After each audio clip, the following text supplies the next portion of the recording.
Adventist World Radio, The Voice of Hope. Radio feon'ny fanantenana na ny AWR.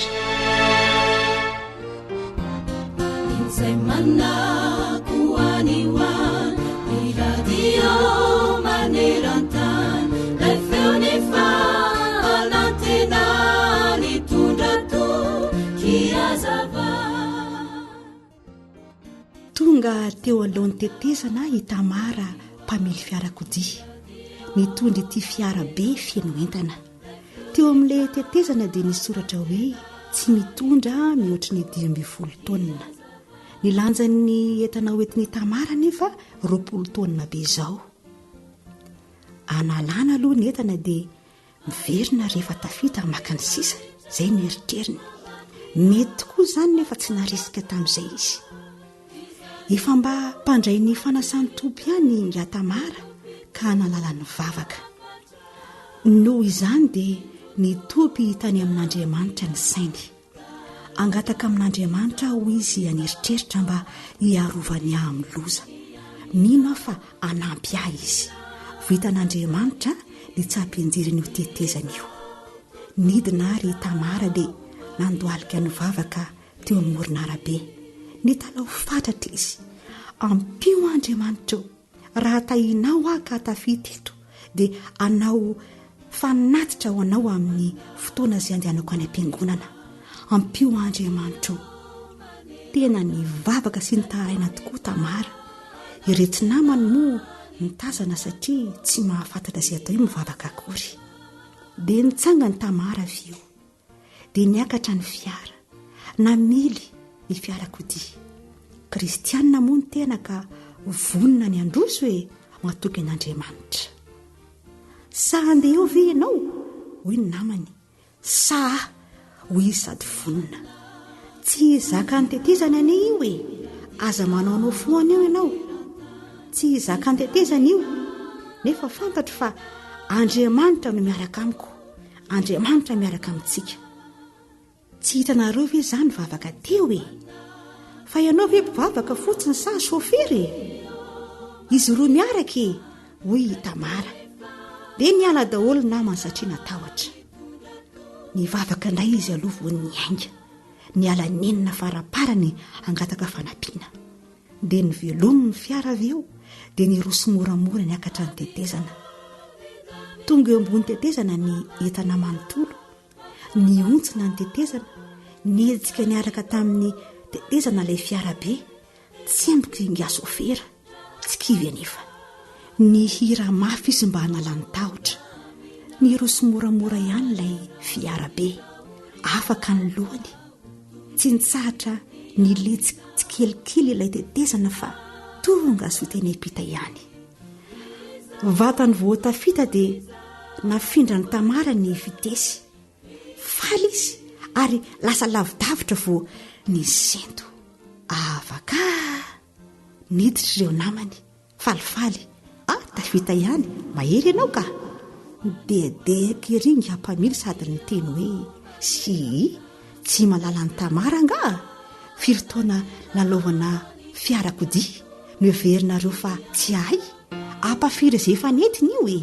Dia nanomboka ny tantarahiny daholo ireo lalana sarotra efa naneny. Tsy hitanareo izany. Tena mahay mihitsy aho. Tany ananina koa aza azao no niseho reare moa izao. Sahala amin'ireny tsy natahotra be ireny teo aloha. Sahala amin'ireny tsy nangataka fanampiana tamin'Andriamanitra ireny nanao hoe ampio Andriamanitra. Maro tokoa isika no manao toy izany. Mangataka mahay, mitalao ery, fa rehefa tafita adino Andriamanitra. Ilay hoe ampio Andriamanitra, lasa hoe za ty Andriamanitra. Eny, afaka mandray lesona ny amin'izany tantarany Tamara izany isika. An'Andriamanitra ny zavatra rehetra, aoka atoky azy isika ary anome voninahitra azy amin'izay rehetra miseho eo amin'ny fiainantsika. Manamafy izany eo amin'ny Salamo 3:7, ny 5:2. Misaoran'i Jehovah ary fanahiko, ary aza misy adonoinao ny fitahiny rehetra. Miteny ny Baiboly hanisan'andro no fonaina raisoa mampo faza malay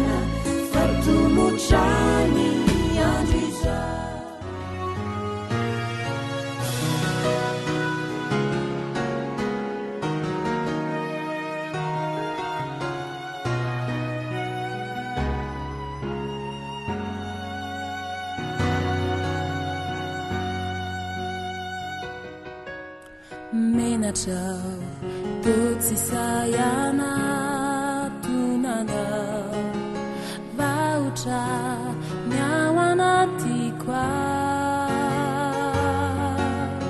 tsapako famanindrona ampo mivesatry ny otako menatrao matahotrao nefa hoaiza mo tomboa no aleako raio no ny rany zanakao de indro fa manantona vomaloto sy feno ratsy ka tsy mendrikyao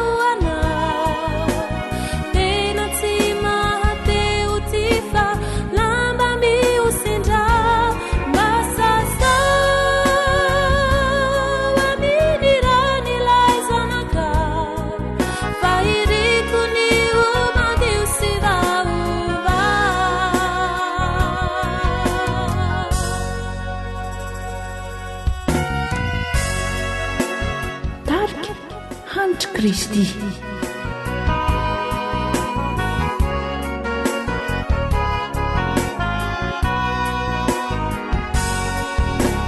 minua fayanao de fitiavana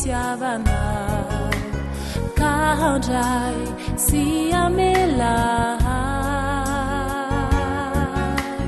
rekufa zay de tsy mba misy lavina inty ao favononao no mpanomponao atrizao sy o mandrakizay raio mba fikiro mafiao tsy ala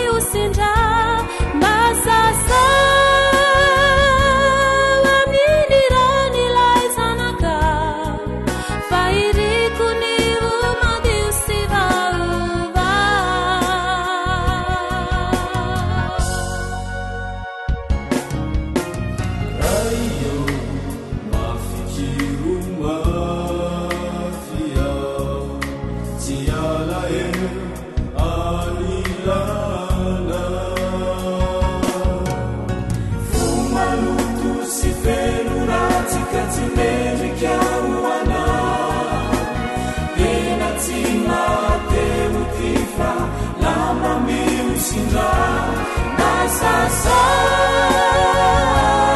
aminy rany lay zanakao fa iriko ny omadio sy vaova zay lay onjany fanantinana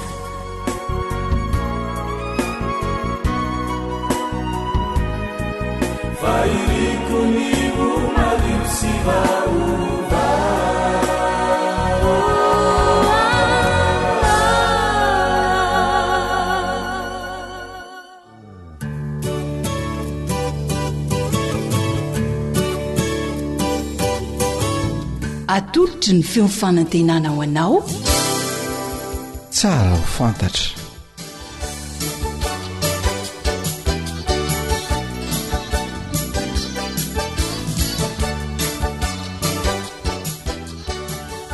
miarabantsika rehetra tafaraka ato anatin'ny fandarana tsara ho fantatra mirary indrindra ny ekipa amin'ny fanantenana mba hanampy fahalalana ao anao ny resatresaka atao ary ahatsapahanao fahendrena sy ny haben'ilay andriana nahary izay mpamorona antsika.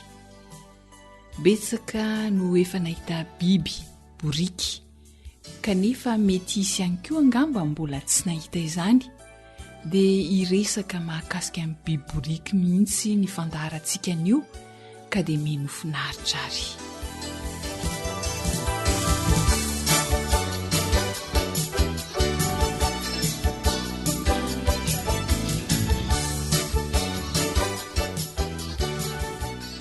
Ny boriky dia biby mampinono ao anatin'ny fianakavian'ny karazan-tsoavaly ihany, ary ny tena fantatry ny olona amin'ny boriky dia ireo boriky fiompy. Manao ahoana sy manao ahoana moa ny boriky fiompy? Anisan'ny tena mantarana ny boriky fiompy dia ireo sofiny lava sady somary matsoko maranitra, feno volo.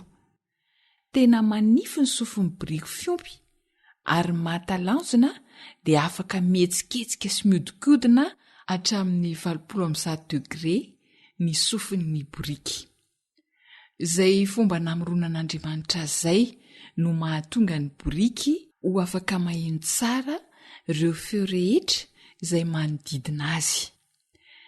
Raha ny volon'ny boriky ny jerena na koa azo antsoina hoe ny fitafiny amin'ny ankabeny dia miloko volombato lalaka na gris mandrakariva ny biby boriky. Afa-tsy ny loko eo amin'ny faritry ny kibony ihany, eo no mety hisy loko hafa. Somary mafimafy ny volon'ny boriky sady fohy. Raha jerena ny lokon'ny mason'ny boriky dia somary mazava, lehibe, ary io masony io ny tena ahitana fihetseham-pony, na tezitra izy na malahelo na faly ihany koa. Misy nify ve ny boriky? Ngamsika izay efa nahita sy manana dia ioraka hoe tena misy. Misa eo amin'ny 730 ka hatramin'ny 270 eo ny isan'ny nifin'ny biby boriky. Betsaka noho ny nifin'ny olombelona zany. Mbola eo amin'ny faritry ny tarehin'ny boriky ihany sika, manana lavakorona, mivelatra sy lehibe izay ahafahany miaina tsara ny boriky. Mino izay fa tsy ho sarotra aminao ny hamantatra ny boriky manomboka izao. Misy idovizana amin'ny rambon'omby vavy ny rambon'ny boriky, fa bebe volo kokoa ny any amin'ny farany, ny any amin'ny tendrony izany. Raha hijery ny faritra eo amin'ny tongotry ny boriky indray dia misy kitro ny tongotry ny boriky. Raha ny haben'ny boriky kosa dia arakaraky ny karazany, fa eo amin'ny 70 cm eo ny halavany raha ireo boriky kelikely, ary mahatratra hatrany amin'ny 1 metatra sy 80 ny boriky lehibe. Raha ny boriky tena kely kosa dia mirefy latsaky ny 70 cm. Arakaraky ny haben'ny boriky ny lanjany, izany hoe ny kely indrindra dia eo amin'ny 70 kilao eo, ary ny lehibe kosa nefa dia mety hahatratratra any amin'ny 500 kilao any. Mitovy amin'ny fandehan'ny soavaly ny fandehan'ny boriky.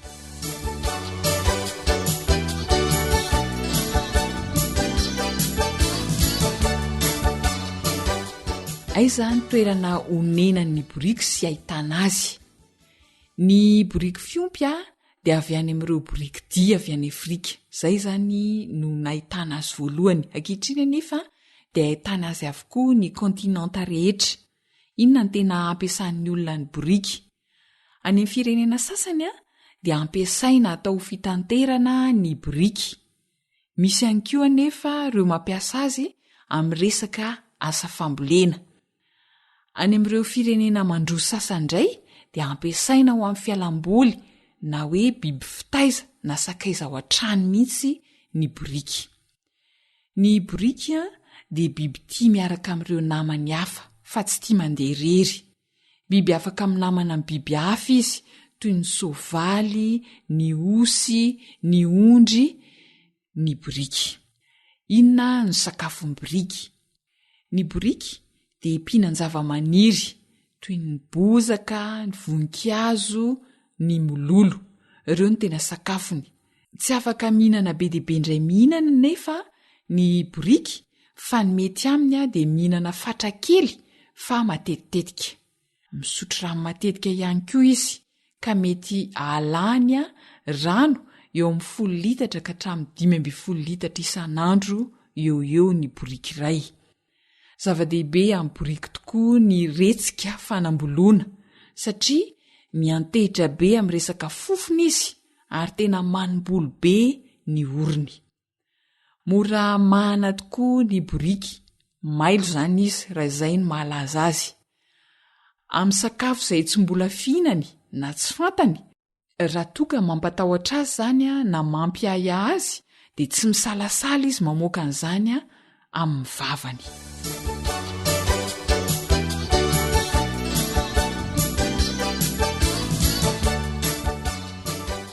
Manahoana ny fampitombony boriky ny taranany? Raha amin'ny teny vahiny dia bode no iantsoana ny lahy mpamokatra ary anese kosa ny vavy. Aorian'ny taona iray na bevoka ny boriky vavy dia miteraka zanaka boriky kely izy. Raha ny boriky dia tena vitsy ary tsy matety pitrangy, izany hoe kambana izany, fa tsirairay ihany zany no tena fahita amin'ny zanaky ny boriky. Rehefa teraka ny boriky kely dia eo amin'ny 10 ka hatramin'ny 40 kilao eo ny lanjany. Ny tena mahagaga dia afaka mitsangana avy hatrany sahady ny boriky kely iny aorian'ny 20 minitra avy naterahany. Amin'ny ankapobeny dia efa afaka mandeha iny boriky kely iny vao teraka, afaka adondroa aorian'ny naterahany. Tena mahatalanjona. Manahoana ny faharetan'ny fotoana iveloman'ny boriky? Manodidina ny 30 ka hatramin'ny 40 taona eo ny fotoana aveloman'ny boriky iray. Misy ihany anefa ireo izay mety hahatratra hatrany amin'ny 50 taona mihitsy. Biby matanjaka tokoa ny boriky, ka dia tsy parary firy loatra izy. Mahalana dia mahalana no ahitana boriky marary. Samy manana ny fomba irovan'Andriamanitra azy avokoa ny zavaboariny rehetra, sady samy miaha azy ireny any amin'izay toerana misy azy ilay pahary. Manana feony izay tena efa fanta-daza ny boriky.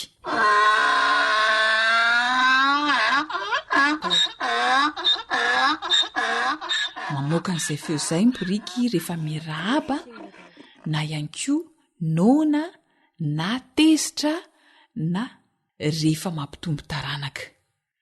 Afaka maneho fihetseham-pony amin'ny feony ihany koa izy, ka mety hoe mitoreo na mitrerona na miseto. Afaka maneho izany fihetseham-pony izany amin'ny fihetsiky ny vatany ihany koa ny boriky, toy ny hoe mikisikisina, manaikitraikitra, manao fijery mandrahona, mampidina ny sofiny ary ny fikapohany amin'ny rambony dia midika herisetra izay.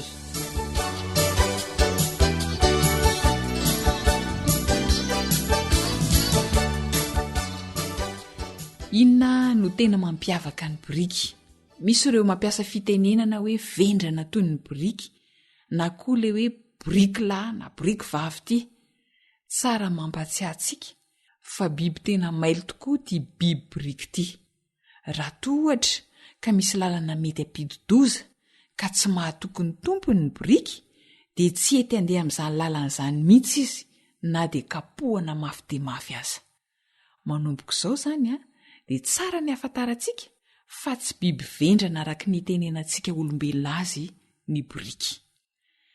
Ny boriky dia mety afaka mampitombo taranaka amin'ny biby hafa mitovitovy aminy toy ny karazan-tsoavaly. Raha toa ka boriky lahy ny rainy miaraka amin'ny soavaly vavy, dia manome ny antsoin'ny vazaha hoe mule, izay antsointsika rehetra hoe ampondra ihany. Raha toa indray ka soavaly lahy no miaraka amin'ny boriky vavy, dia manome ny antsoina amin'ny teny vahiny hoe bardo. Amin'ny teny gasy koa dia samy ampondra ihany no iantsoina azy.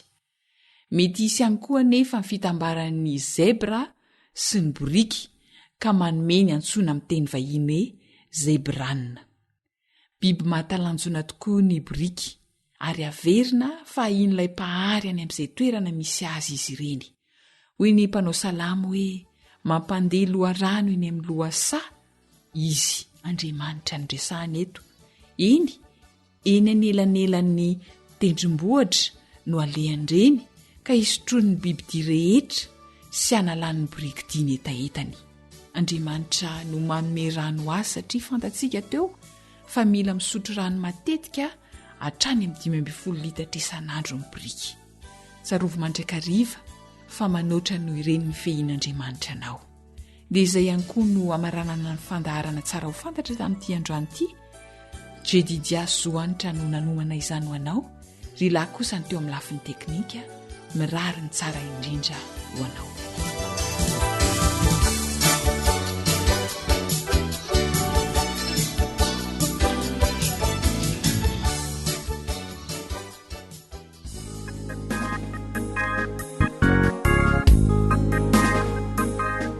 Antokopihira, balsama fiderana sy MR Vonjy. Mitona milazo kristiana, pira sy pitoro matiana, kanefa mody miafina fatao daholo zao rehetra izao. Manova liberena fa tsy izany no ny antsony tomponao. Zireo aniringara tsy tononina fa efa higiagany fiaramonina, kanefa mandeha hoasy efa vita vaksiny sotra izao. Manova liberena fa tsy izany no ny antsony tomponao.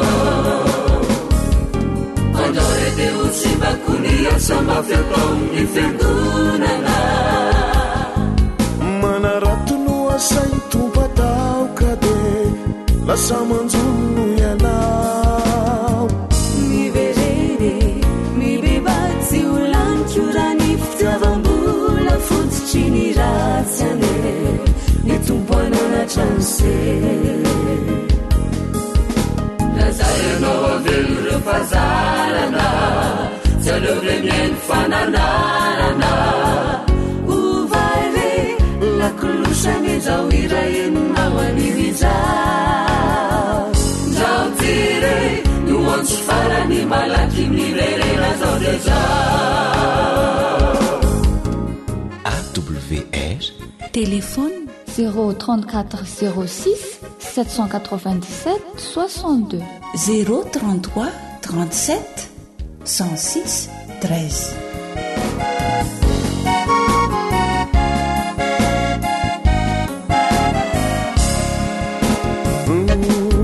Topazo mason'ireo zokontsika sasany, reo antitra finoana mahay ny asany, kanefa mampiasa vola mba maisy ny tampoko tsotra izao. Manova miverena fa tsy izany ko ny antsony tomponao. Mifaninana amin'ny zava-tsisy antony, mandrava valan'ondro no mbakantony, kanefa raha ny tanjony dia hiakatrany edena vaovao. Manova fa tsy izany re tsy izany ko ny antsony tomponao. Aza tezitra ianao na mitsafoka raha mihaino izay mahitana, tsy zahay ny tapotsotra mpananatra fa noteren'ny fanahy. mba enore mba miangare sy dia arako voahozona re ireto havanao, mba manova azo atao. Lazay ianao avelo ireo fazarana, tsy aleo re mihaino fananarana. Ovay re lakolosany zao ira eninao anio izao. Zao tire no antso farany malaky miverena zao de zao. Andao rete ho tsy mbakonia samba fiataon'ny fiangonana, asa ny tompo atao ka de lasa manjono ianao miverere mibebatsy olaniko raha ny fitiavam-bola fototsy ny ratsiane ny tompo ananatrase lazay anao avelo reo fazarana tsy aleo re miaino fanandarana ovaire lakolosany zao ira enonao animijao zao tire no antso farany malaky miverena zao de zao majaore izay ny ekena fefa vidiny ranony tompo aneanao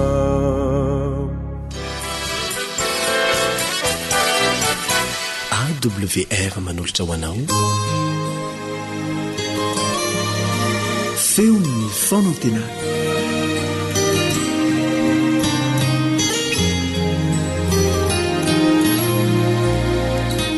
fifaliana lalandavaonay mpiany malala ny miaona aminao amin'ny alalan'ity fandarana tolotry ny radio adventiste maneran-tany ity maniry ianao koa ahita fifaliana sy fahasoavana eo am-panarahana izany eo amin'ny vata fandraisam-peo moa ny namana samma manolotra kosa Yolande Ratsiomana.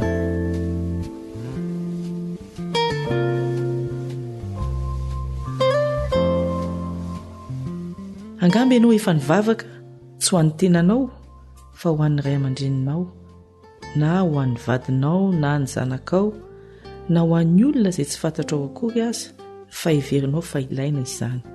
Izay no atao hoe mivavaka fanelanelànana, mivavaka ho an'ny hafa, mangataka amin'Andriamanitra mba handrotsahany fitahiana ho an'ny olona hafa ankoatry ny tena. Misy mety anontany anefa manao hoe inona ny fomba tsara indrindra, ahoana ny fomba mety anaovana nyity vavaka fanelanelànana ity. Mialona ny kafantsika ny Baiboly amalitsika izany fanontaniana izany dia hiara-mivavaka isika.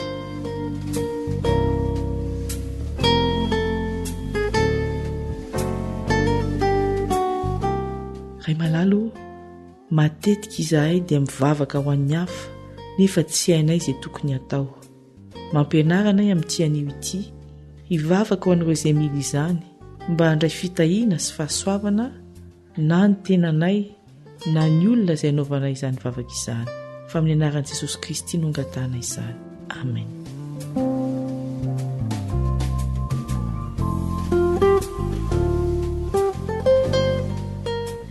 Antaran'ira ao amin'ny Baiboly no tiako hisarena ny sainao anio izay voasoratra ao amin'ny Exodosy 2:30. Exodosy 2:30-7 izay milaza ny tantaran'i Mosesy. Andinga hiverenana vetivety ny zava-misy tamin'izay fotoana izay. Rehefa lasa andevy tany Egipta nandritry ny 400 taona ny zanak'Israely dia nafahan'Andriamanitra tamin'izany fanandevozana izany. Andriamanitra mihitsy no nanasaraka ny ranomasina mena mba hahazahoan'izy ireo mitsoaka tsy ho tratry ny Egiptianina izay nanenjika azy avy aty aoriana. Rehefa tafavoaka soamantsara izy ireo dia nanao fanekena tamin'Andriamanitra teo amin'ny tendrombohitra Sinay. Nomen'Andriamanitra azy ireo ny didy 10 izay ny ratsy tanan'Andriamanitra mihitsy no nanoratra azy. Ireo didy 10 izay nomen'Andriamanitra azy ireo dia feno fitondran-tena izay tokony hananana. Ao amin'ny Exodosy 20:1-7 misy izany. Rehefa manaraka an'ireo didy 10 ireo ny zanak'Israely ary azo faona amin'izany koa na izao na ianao dia asain'Andriamanitra hiaina araka ireo teny 10 ireo dia andeha amin'ny lalam-pitiavana izany, andeha amin'ny lalam-pahamarinana ary anandrana ny fiainam-pahasoavana. Raha niakatra teny tendrombohitra Sinay anefa i Mosesy aka ireo vato fisaka roa misy an'ireo didin'Andriamanitra ireo dia tsy naharitra kosa ny vahoaka fa namorona sampy mba hivavahany na naomby lahy-kely volamena izy ireo. Noho ny tafaferiny Mosesy dia akory ny alahelony niala tamin'Andriamanitra ny zanak'Israely tsy natoky ary azo ny antoka fa tsy akasitrahan'Andriamanitra izao nataony izao fa niratsirana fanaovana tsinotsinona n'ilay bahary fiatahana tanteraka. Ary izao no voalaza amin'ny Baiboly ao amin'ny Exodosy 2:30-7. Exodosy 2:30-7. Ary hoy Jehovah tamin'i Mosesy: mandehana midina ianao fa efa nanao ratsy ny olonao izay nentinao niakatra avy tany amin'ny tany Egipta. Lalaky ny vily niala tamin'ny lalàna izay nasaiko nalehany izy, ka efa nanao ombolahy kely anidina ho azy. Ary efa nikohaka teo anatrehany sy namono zavatra atao fanatitra taminy izy, ka nanao hoe, io no Andriamanitra ao Israely izay nitondra anao niakatra avy tany amin'ny tany Egipta. Ary hoy Jehovah tamin'i Mosesy, efa hitako io firenena io, fa indro firenena mafiatoka izy, ho ankehitriny avelao irehetra aminy fahatezerako ka arengako izy. Manoloana izao toe-javatra izao, dia inona ary no nataony Mosesy?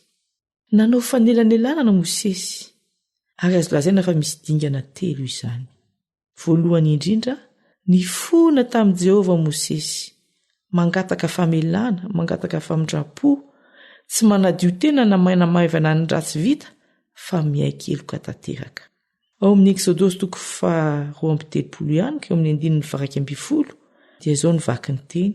Fa Mosesy nifona tamin'i Jehovah Andriamanina ka nanao hoe, Jehovah, nahoana ny fahatezeranao no mirehitra amin'ny olonao, izay nentinao nivoaka avy tany amin'ny tany Egipta tamin'ny hery lehibe sy ny tanana mahery. Manaraka izany, eo amin'ny toeny vaky teny dia mitanisa ny hatsaran'Andriamanitra Mosesy. Rehefa avy nifona izy dia mitanisa ny zava-bitan'Andriamanitra. Milaza fa olon'Andriamanitra ireo naloto ireo. Andriamanitra mihitsy no nitondra azy ireo nivoaka avy tany amin'ny tany Egipta. Ny tanan'Andriamanitra mahery no nitantana azy ireo. Tsy nataon'Andriamanitra ho faty ny olona, fa nataon'Andriamanitra ho velona. Eo amin'ny 9:17 izao ny vaky ny teny. Tsarovy Abrahama sy Isaka ary Israely mpanomponao, izay niainanao tamin'ny tenanao sy ny nazanao hoe, hamaro ny taranakareo aho ho tahaky ny kitana eny amin'ny lanitra, ary izany tany rehetra nolazaiko izany dia omeko ny taranakareo, ary izy andovy izany mandrakizay. Eto izany Mosesy dia mahatsiaro ny fanekenana nataon'Andriamanitra tamin'ny zanany sy ny fitahiana izay nampanantenainy ny taranany. Koa satria Andriamanitra tsara sady tia manao ny tsara, dia afaka mamela heloka izy. Eto dia nideran'Andriamanitra Mosesy tamin'izay efa nataony tamin'ny olony. Ko nahoana moa no tsy hitohy izany sora vitan'Andriamanitra izany? Mety eritreritra angamsika hoe mba tia doka-dokafana koa Andriamanitra? Maninona moa raha tsy tansaina daholo ny zava-bitany? Raha ny tena marina, tsy miandry dera na miandry doka Andriamanitra, fa mahasoa ahy ary mahasoa anao koa ny mitadidy sy mahatsiaro ireo soso tsara nataon'Andriamanitra tamiko sy taminao. Ny fitanisana ny zavatra tsara dia mamelombelona ny fanahy, maniala ny alahelo sy ny tebiteby ary manasitrana mihitsy aza. Tian'Andriamanitra ho sitrany ianao, tiany ho sambatra. Ka hoy ny mpanao salamo ao amin'ny salamo 3:100 izay tsara averimberina matetika, manao hoe, misaoran Jehovah ary fanahiko, ary aza misy adinonao ny fitahiany rehetra, izay manasitrana ny aretinao rehetra, izay mamela ny helikao rehetra. Rehefa avy nifona Mosesy, rehefa avy nideran'Andriamanitra izy mitanisa ny tsaran'Andriamanitra, dia manolo tena. Izao no voalaza ao amin'ny soratra masina ao amin'ny Exodosy 4:13 ihany, 9:13. Ary ankehitriny, engany ka mela ny fahotana ianao, fa raha tsy izany, mifona aminao aho, vonoy ao amin'ny bokinao izay nisoratanao ny anarako. Tsy vitany hoe mangataka famelana ho an'ny vahoaka i Mosesy, fa atolony ataony sorona mihitsy ny tenany. Izany ny tena vavaka fanelanelanana. Tsy vavaka tsy enjery na pilivava ho ny fitenenana, fa tena vokatry ny fo. Ary na tsy voakasika ilay ota azy Mosesy, dia miombona tanteraka amin'ireo vahoaka izay mila famonjena. Fa ny mpitiavana lalina ny vavaka fanelanelanana. Raha tsy mbola niain'izany ianao, dia manasanao Andriamanitra amin'ity anio ity, anandrana izany vavaka izany, hideran'Andriamanitra, hitolona ny bavaka ho andreo manodidina anao, izay mila izany fa ho hitanao ny valiny. Izao ny voasoratra ao amin'ny Exodosy 4:13-14. Exodosy 4:13-14. Ary Jehovah dia nanenina ny amin'ny loza izay nokasainy hamelezana ny olona. Ny andininy azo amaranana zao dinidinga izao, sady antso apetrak'Andriamanitra ho asy ho anao anio, dia niteny eo amin'ny Ezekela. Ao amin'ny Ezekela 7:30. Ezekela 7:30. Lazao aminy hoe raha velona koa aho i Jehovah Tompo dia tsy sitrako ny hafatesany ratsy fanahy fa ny alany ratsy fanahy amin'ny lalany mba ho velona izy.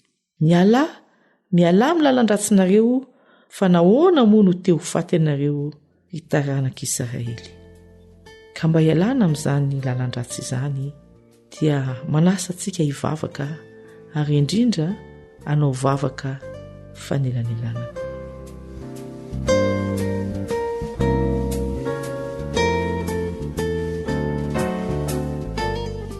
Jehovah Andriamanitra raha izay ny an-danitro, mahatsiaro tsy mendrika izahay, mifona aminao, mamelany elokay izay rehetra mampisaraka anay aminao. Te hivavaka ho an'ireo marobe manodidina anay izahay.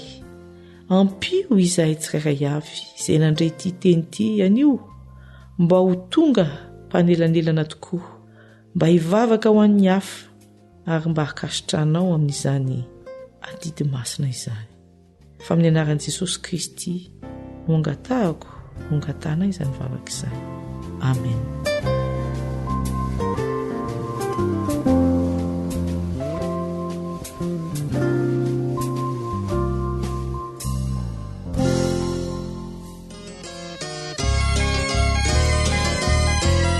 Tarika cœur de l'hymne.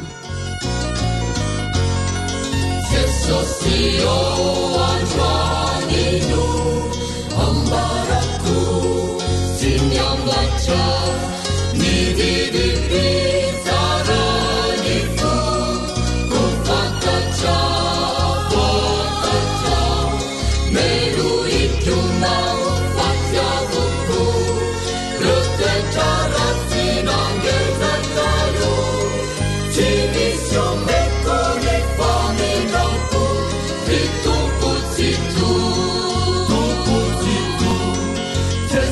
Sio anjuaninu ambaraku sinyambacha nididi pizaranifu kufakacha fakacha meru ituma ufatyavuku rekechara sinangezatayo chinisyo mekone faminaku Tukutsitu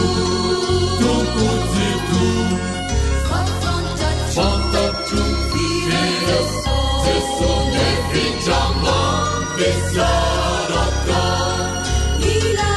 Loloku Sini Kanatsine Viwo Dafaraka Kanajam Misyaziram Liture Famaka Sanja Tuma Finife Melu ikuti sifani rampu Luyanau Teso Pamuditu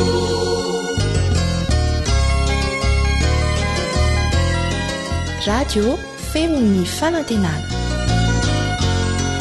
Fantatu Fazi Muranku Nyana Tonte Rakani Didi Pizaranifu Kamati Oaki Sianau Tesulu yang teraku Hanapya Yewamini teraku Amunun Yutani Futeraku Siavelaku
Fianakaviana fon'ny fiarahamonina.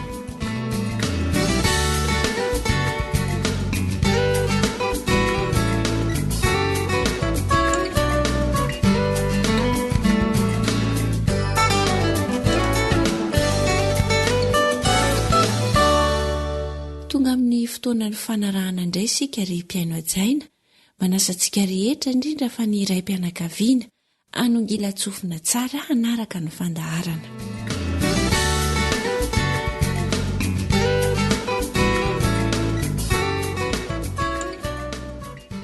ianareo lehilahy tiava ny vadinareo hoy ny soratra masina.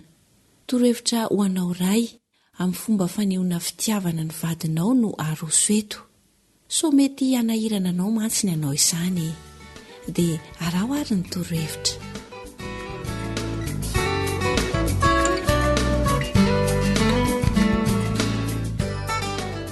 Anisan'ny efa andrasantsika tany aloha ihany koa hoe atao ahoana ireny fomba fanehoana mpitiavana ny vady amin'ny alalan'ny teny manome lanja e.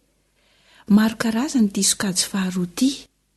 Koa dia ndeo zarazaraintsika arak'izany ary. Ny voalohany aloha dia ireo teny manome lanja ny maha-izy ny vehivavy. Ary mahafaly azy mihitsy ny mandre azy a. Andengatsika ka santionany vitsivitsy amin'izany. Azonao atao ohatra ny miteny amin'ny vadinao, anao lehilahy zany io a. Hoy ianao hoe tiako aky ny fiangotongotonao a. Zany fijerinao zany anie ny tena mambabo ahy e. Kanto sy malefa-kery zato feonao a. Mahafatifaty anie izany fitsiky malalako izany. Teny manome lanja avokoa izany e. Anisan'ny teny manome lanja ihany koa zoanitra. Ny hoe tratran'olona re zany e. Mahate safosafo foana. Bakobako ery anie izany vadiko izany. Tena mandrindrika ny bika manindriny. Anisan'ny teny manome lanja ihany koa ny filazanao ny atsara toetrany. Ohatra hoe ianao hoe ny atsara ny toetranao ny tena tsy hafozako anao.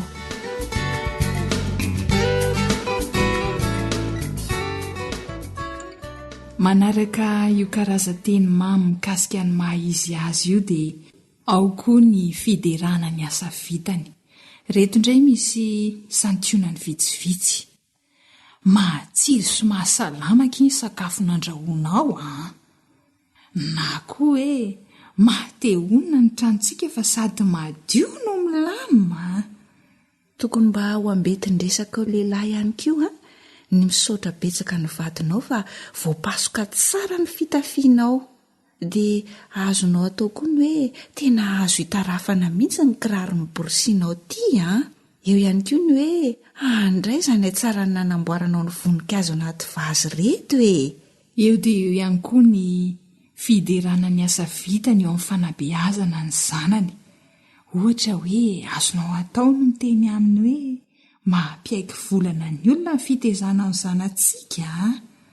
Inona ary ny tsy ambaratelonao amin'ny mahampy foana ny volantsika amin'izao fiakaran'ny vidim-piainana izao e. Izany rehetra izany a dia teny manome lanja ny vady avokoa, mampitombo ny fitiavana.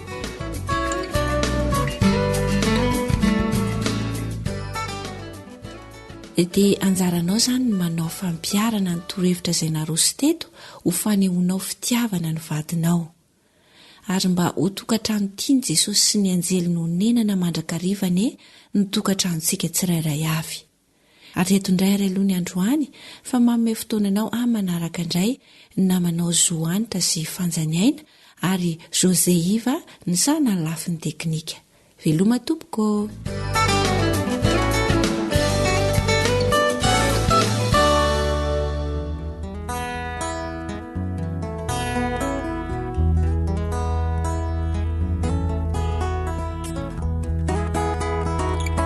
Tarika Bily.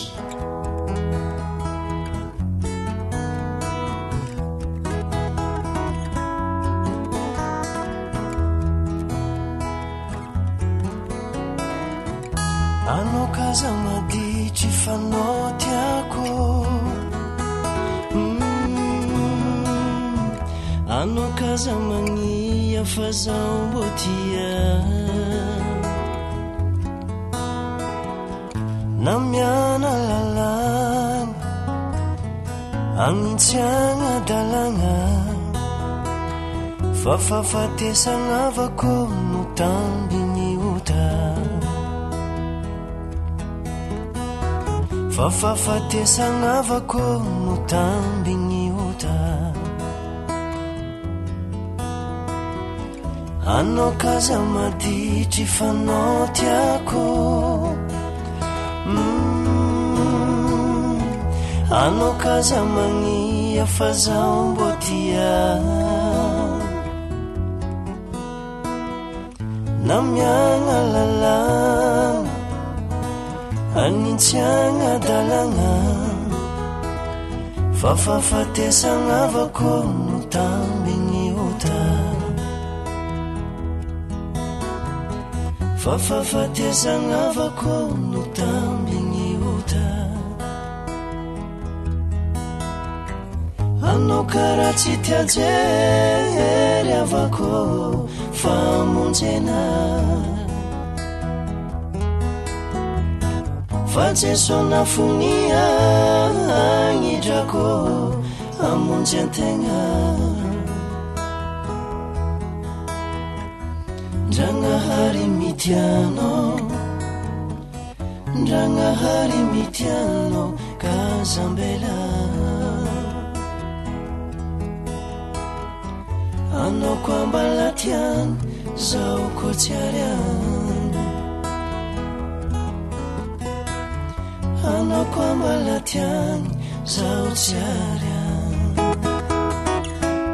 ankoatra ny fiainoana amin'ny alalan'ny podcast dia azonao atao ny miaino ny fandaharany radio awr sampana teny malagasy amin'ny alalan'ny facebook isanandro amin'ny ity pejy ity awr feon'ny fanantenana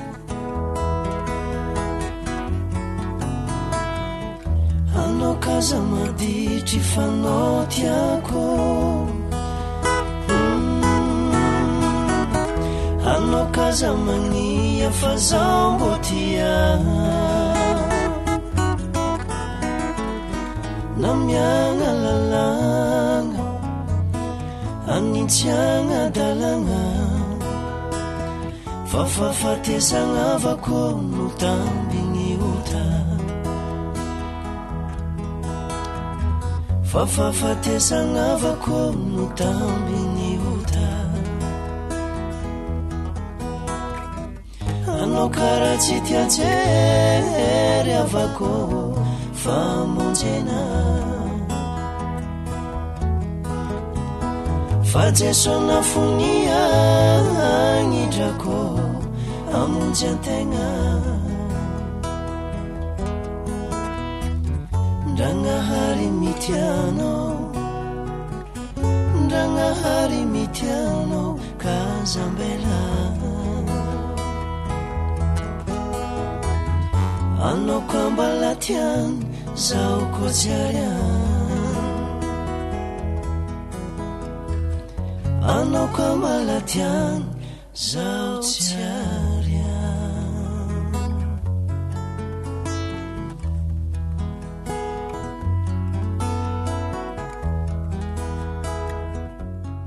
ilay feon'ny fanantenana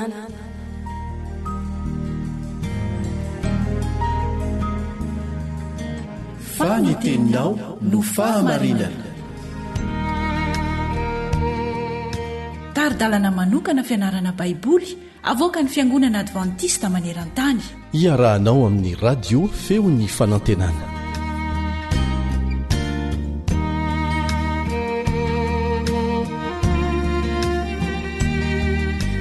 faly tafaona indray isika amarana izao fiarah-mianatra ny tenin'andriamanitra tao anatin'ny andro vitsivitsy izao miaraka aminao eto ny mpiara-mianatra aminao kaleba andretsikevy ny fanasan'i jesosy antsika ho eo aminy no lohevitra no alaliantsika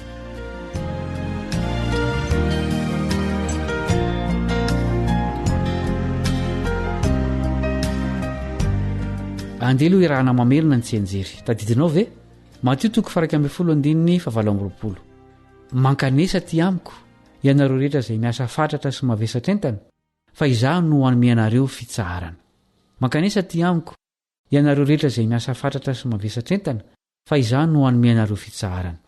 Mampieritreritra ty teny soratan'ilay mpanoratra kristianina antsoina hoe Ellen White ty.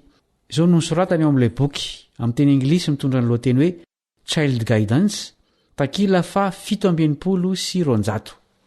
Rehefa hitanao fa mafy ny asanao, rehefa mitaraina noho ny fizahan-toetra sy ny toe-javatsarotra ianao, rehefa milaza ianao fa tsy manana hery hiatrehana ny fakapanahy, rehefa tsy resinao ny tsy fananam-paharetana ary fiakarana mideza ny fahitanao ny fiainana maha-kristianina, dia aoko ho fantatrao fa tsy ny ziogan'ny Kristy no entinao amin'izany fa ny ziogan'ny tompo iray hafa.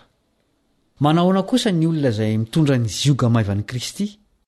Mamaly izany ny teny nosoratan'ny mpanoratra kristianina vao nivakitsika teo Ellen White ao amin'ny bokiny amin'ny teny anglisy ihany mitondra ny lohateny hoe Faith and Works takila fa 8:30 sy 7:30.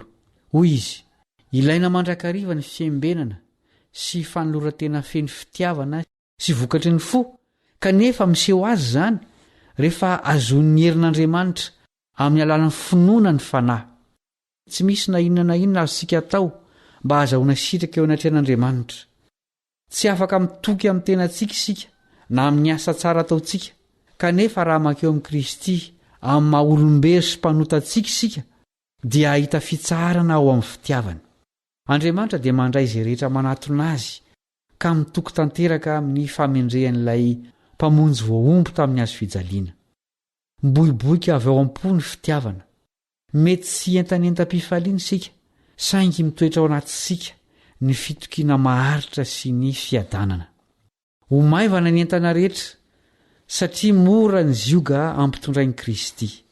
Manjary fifaliana ny manao adidy ary fahafinaretana ny fahafoizan-tena. Ny lalana izay toa mikitroka dia tonga mazava noho ny amin'ilay masoandro ny fahamarinana. Izany no fandehanana amin'ny mazava tahaka ny Kristy ao amin'ny mazava. Andeha songatintsika reto hevitra reto ho saintsaina ty-pamaranana ny fiarantsika mianatra. Efa nanao fanandramana manokana tamin'ny fiaraha-mandeha tamin'i Jesosy ve ianao? Ao anatin'ny fiainana kristianina ny tokony isiany izany. Tsy ilay fiainana mandeha ho azy izay tao fahazarana fotsiny izany, fa toe-javatra nanaovana tolonam-bavaka, ny fadiana hanina, ny tokanana sy nandinian-tena mba hifandraisana manokana amin'Andriamanitra.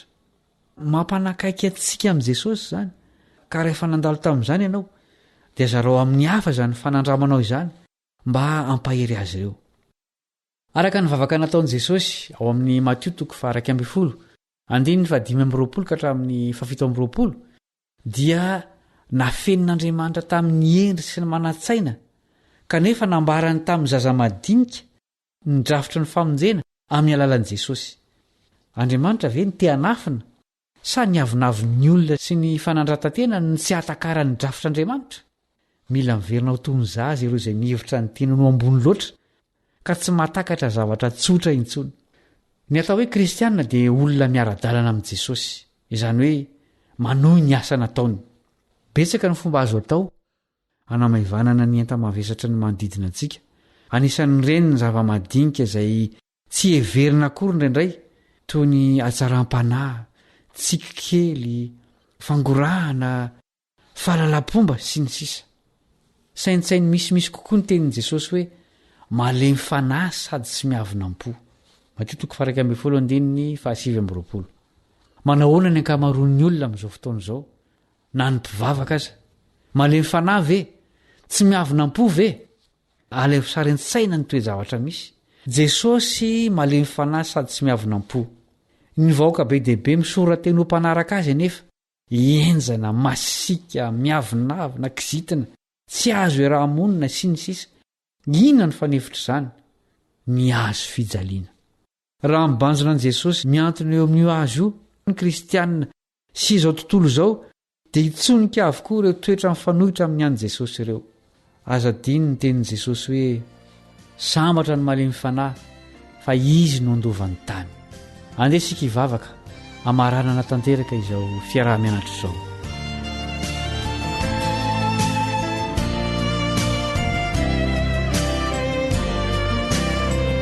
rainay izay any an-danitro, teo tahaka an' Jesosy izahay, alemy fanahy sady tsy miavina am-po.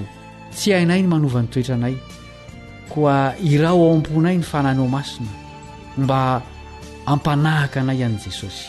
Omeo fitsaranao aminy dian'izao izahay, eo ampiandrasana ny iverenany indray. Amin'ny anarany no angatahanay izany vavaka izany. Amen.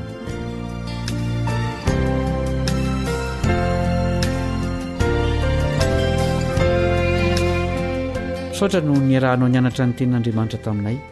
Mirary ny fahasoavan'i Jesosy ameny ny fiainanao, ny mpiara-mianatra aminao Kalebandretsikivy, sady manantena mbola tafaona aminao amin'ny fiarah-mianatra lesona hafa indray raha sitrapon'ny Tompo. Veloma tompoko.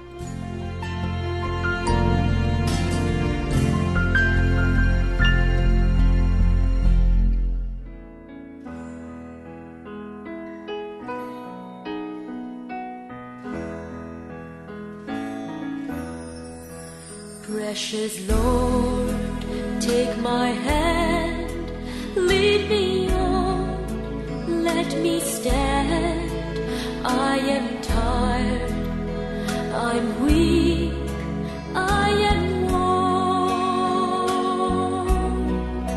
Through the storm, through the night, lead me on to the light. Take my hand, precious Lord, lead me home.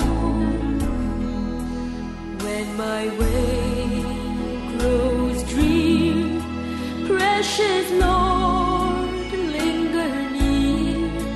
When my life is almost gone, hear my cry, hear my call, hold my hand lest I fall. Take my hand, precious Lord, lead me home. The Voice of Hope. Take my hand, precious Lord, lead me on, let me stand. I am tired, I'm weak, I am worn. Through the storm, through the night, lead me on to the light. Take my hand, precious Lord, lead me home. When the darkness appears and the night draws near and the day is past and gone.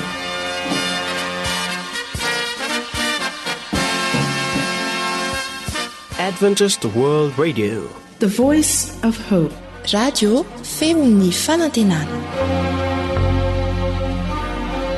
Ny farana treto, ny fanarahanao ny fandaharan'ny radio feo fanantenana na ny AWR amin'ny teny malagasy. Azonao ataony mamerina miaino sy maka maimaimpona ny fandaharana vokarinay amin'ny teny pirenena mihoatriny 100 amin'ny fotoana rehetra. Raisoaryn'ny adresy ahafahanao manao izany: www.awr.org na www.feofanantenana.org.